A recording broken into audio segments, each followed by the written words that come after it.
Zanima nas, kako čistoča vlada v študentskih domovih. Kako je tvoje mnenje? Ja, mi imamo še kar čisto, zato ker smo v apartmaju sami taki bolj čisti ljudje. Imate punce tudi med sabo ali imate samo fante?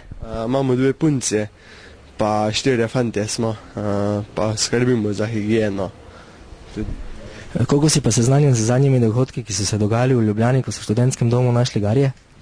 Ja, sem čul nekaj praviti, to je neugodno. In si mnenje, da se tega pri nas ne bi moglo zgoditi? Mislim, da ne, vsaj v našem apartmaju.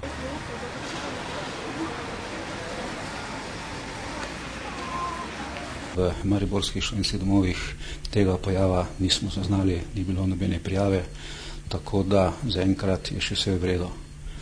Mislim pa, da to pripomore predvsem to način pranja, ki ga imamo pri nas uvedenega, in sicer na 100 stopinjah Celzija, to je posteljnine in ostalega perila, tako da pravzaprav bi težko prišlo do tega pojava, razen v redkih primerih, to je takrat, ko stanovalci, ki perejo doma posteljnino in perilo, prinese to perilo v študentske domove.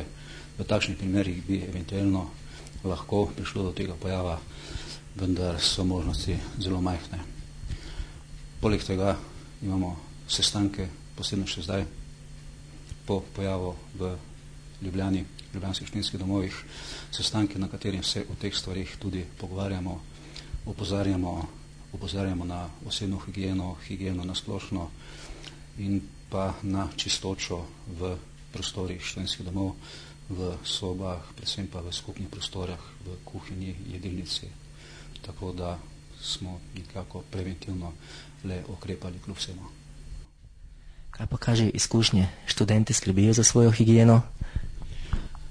Ja, v glavnem ja. Vemo, kakšno je študentsko življenje, da so kar pogoste zabave, da je prisoten tu in tam tudi alkohol in podobne stvari, da na teh zabavah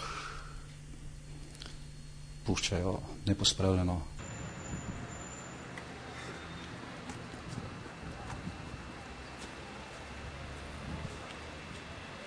Kaj študentska organizacija v Mariboru dela v tej smeri, da se to pri nas ne bi zgodilo v Mariboru?